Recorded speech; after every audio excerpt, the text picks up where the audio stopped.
Hello friends, कैसे हैं आप लोग। इस वीडियो में मैं आपको बताऊंगा डिक्शनरी ऑपरेशन के बारे में और डिक्शनरी कैसे स्टोर करती है डाटा को। उसके बारे में हम देखेंगे इस वीडियो में। पिछली वीडियो में हमने देखा था की एंड वैल्यूज की प्रॉपर्टी और डिक्शनरी की प्रॉपर्टीज के बारे में। अब हम देखेंगे डिक्शनरी ऑपरेशन के बारे में। तो सबसे पहले हम एक डिक्शनरी बनाते हैं और पहला पॉइंट देखते हैं, accessing the value of a dictionary. अब देखिए, एक्सेस करने के लिए तो हम जब लिस्ट यूज करते थे तो इंडेक्स का यूज करते थे, और यहाँ पे हम यूज करेंगे की का। तो मैं एक सिंपल सी डिक्शनरी बना लेता हूँ।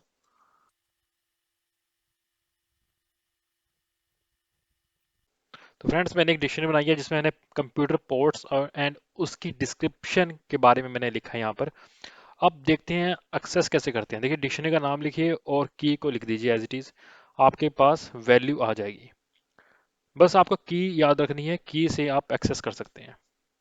की याद रखने की वैसे जरूरत नहीं होती, हम आगे देखेंगे इसको। तो यहाँ पर आप की रखिए और उसकी वैल्यू मिल जाएगी। अगर बाय चांस आप ऐसी की रख दें जो एग्जिस्ट ही नहीं करती, तो देखिए यहाँ पे आपको सावधान रहना पड़ेगा। यहाँ पे एरर आया है, की एरर।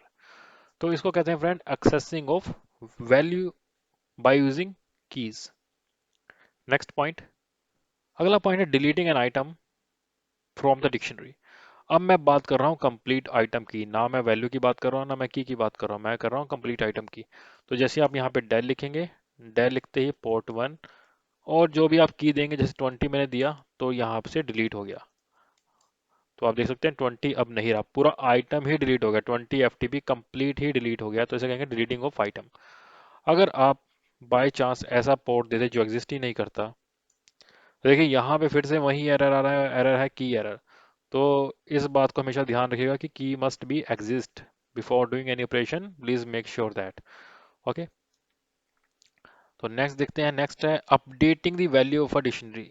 सॉरी, यहाँ पे लिखा है updating the value of the dictionary और यहाँ लिखा है adding an item to the dictionary. देखिए, दोनों ऑपरेशन का सिंटेक्स सेम ही है। इससे मैं कहूँगा upsert, update if present, otherwise insert means add. तो देखिए यहाँ पर एक बार मैं पोर्ट डिक्शनरी को प्रिंट करा लेता हूँ। तो ये पोर्ट डिक्शनरी है।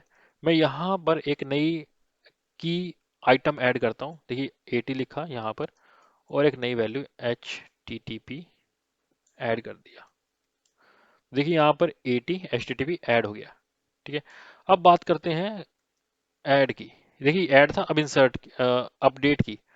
अगर मैं 22 में सिक्योर शेल वैल्यू को चेंज कर रहा हूँ, देखिए देखिए यहाँ पर इसका सिंटेक्स और इसका सिंटेक्स दोनों एकदम सेम है।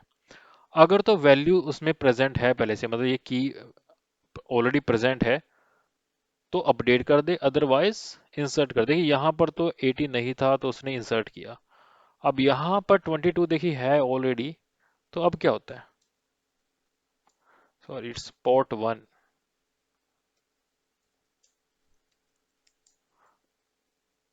देखिए यहाँ पर सिक्योर शेल आ गया, तो इसे मैं कहूँगा अपसर्ट। तो ये थे डिक्शनरी के ऑपरेशंस। अब बात करते हैं कुछ एडवांस टॉपिक की। देखिए एडवांस टॉपिक करने बहुत जरूरी है क्योंकि इंटरव्यूज में बहुत काम आते हैं।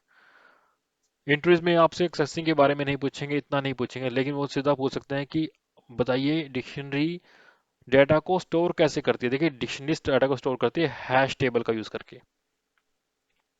अब सबसे पहले देखते हैं ये हैश टेबल दिखता कैसा है, मतलब कि थोड़ा सा इसकी बनावट कैसी है। तो फ्रेंड्स देखिए इस लॉजिकल मॉडल को। होता क्या है, हैशेस होते हैं। हैशेस क्या होता है, इरिवर्सिबल इन नेचर। आपने 256 SHA-256 MD5 हैशेस के बारे में सुना होगा। जब भी हम किसी वैल्यू का हैश निकालते हैं, वैल्यू मतलब कि आपको ने कोई स्ट्रिंग दी, जैसे 1 2 3 4 5 ABCD XYZ, उसमें कोई भी आपने स्ट्रिंग दी है, उसका 256 हैश निकाल लीजिए। और हैश की प्रॉपर्टी होती है कि वो हमेशा इरिवर्सिबल होता है। इरिवर्सिबल का मीनिंग होता है कि आप हैश से उसकी ओरिजिनल वैल्यू को नहीं निकाल सकते। और हैश हमेशा यूनिक होते हैं। 1 2 3 का हैश हमेशा जो रहेगा, मतलब जो मैं टेक्निक लगा रहा हूँ, जैसे मैं SHA-56 लगा रहा हूँ, तो SHA-56 1 2 3 का जो हैश देगा वो किसी और नंबर का नहीं देगा। मतलब कुलियन की प्रॉपर्टी प्रोबेबिलिटी बहुत बहुत ना के बराबर है। लेकिन कुछ प्रोबेबिलिटी है, उसके लिए हम की को भी ऐड कर देते हैं। मतलब आपने पहले हैश रख दिया जो ऑलरेडी यूनिक होता है, इसकी मैक्सिमम प्रोबेबिलिटी यूनिक है, उसके साथ आपने की को भी रख दिया, तो अब तो कोई चांस ही नहीं होगा कि वो वैल्यू रिपीट किसी भी फॉर्म में रिपीट हो जाए। बिलियन केस भी हो जाएंगे तब भी रिपीट नहीं हो सकती। फिर उसकी वैल्यू को रखा। अब यहाँ पे फ्रेंड आप एक बात देखिए, अगर मुझे वैल्यू एक्सेस करनी है तो मुझे की चाहिए। तो सिंपल सी बात है, यहाँ पे डिक्शनरी क्या करती है, जब भी वो एड्रेस जनरेट करेगी तो इनका यूज करके करेगी। इनका इनका यूज किया, हैश लगाया, हैश वैल्यू आई, की लगाया, उसके बाद एक एड्रेस जनरेट करा, उस पे वैल्यू को स्टोर करा दिया। अब कंसिडर कीजिए 22 पे मैंने सिक्योर शेल करा रखा है। अब 22 पे मैंने क्या किया, मुझे एक्सेस करना है तो मुझे उसके हैश निकालने पड़ेंगे, जिसमें एक कांस्टेंट टाइम जाएगा, की ऑलरेडी है हमारे पास, उससे एक एड्रेस जनरेट होगा, और उस एड्रेस जनरेशन से मुझे पता लगेगा कि अच्छा वहां पे सिक्योर रखा हुआ है, सिक्योर शेल रखा हुआ है।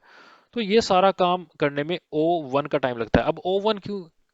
देखिए डिक्शनरी का साइज कितना भी बड़ा हो, चाहे उसमें बिलियन वैल्यू हो चाहे मिलियंस वैल्यू हो, जब आपको पता है आपने हैश निकालना है, कि आपको गिवन है, उससे अगर आपने हैश निकालना है, हैश डिपेंड करता है, निकालने की स्पीड आपके कंप्यूटर पे डिपेंड करती है, कि आपको पता है, तो अब इसका मतलब ही नहीं बनता कि कितनी भी वैल्यू हो सकती है डिक्शनरी के अंदर, तो सिर्फ वन ऑपरेशन में वो वैल्यू को एक्सेस करता है। तो देखिए देखिए कि इसकी स्पीड कितनी हाई है। अगर लिस्ट में आप कोई चीज सर्च करते हैं तो लीनियर सर्च में चली जाती है, लेकिन डिक्शनरी में की के थ्रू सर्च करेंगे तो बेस्ट मिलेगा, मतलब तुरंत सर्च हो जाता है। अब देखिए दूसरी प्रॉपर्टी, ये तो आपने देख लिया। अब जो मेन बात है, देखिए पाइथन 3.5 के बाद एक प्रपोजल रखा गया। देखिए आप यहाँ पर इस लिंक पे जाइए, जहाँ पे ये लिखते हैं कि क्या नया है पाइथन 3.6 में। तो 3.6 में उन्होंने प्रपोजल रखा, रेमंड हैटिंगरन ने एक प्रपोजल रखा कि जो उन्होंने एक्सपेरिमेंट किए कि अगर हम जिस ऑर्डर में वैल्यू इंसर्ट हो रही है उसी ऑर्डर में रखें तो 20% और 25% लेस मेमोरी खर्च होती है कंपेयर टू 3.5, मतलब 3.6 में उन्होंने प्रपोजल रखा। तो तब से उन्होंने डिक्शनरी को ऑर्डर कर दिया। तो ये मेल कम्युनिकेशन है उनका, जिन्होंने उसमें मेल किया हुआ है, उसमें सारी डिटेल है। मैं इसका डिस्क्रिप्शन बॉक्स में लिंक दे दूंगा। तो फ्रेंड्स ये बात को जानना बहुत ज़रूरी है कि डिक्शनरी जो 3.7 प्रॉमिसिंग है फीचर है, कि अब से वो ऑर्डर्ड हो गई है। हम लोग हमेशा बुक्स में पढ़ते हैं अनऑर्डर ऑन अनऑर्डर, और उसको मान भी लेते हैं, दैट्स ठीक है, हमने बुक्स में से लर्न किया है। यहाँ पे डॉक्यूमेंटेशन में को बहुत ही कम लोग जाते हैं। लेकिन अब से आप ये बोल सकते हैं कि देखिए आप अपनी एडवांस नॉलेज को साबित कर सकते हैं, सिर्फ बोलिए अब से पाइथन ऑर्डर्ड बन गई है। Do you know this fact? बस।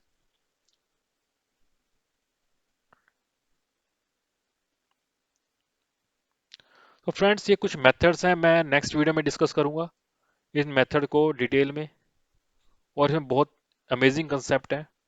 लेकिन इस वीडियो में केवल इतना ही। Thank you very much, thank you for watching this video. Please please please please subscribe the channel and like the video and share the video. Thank you very much.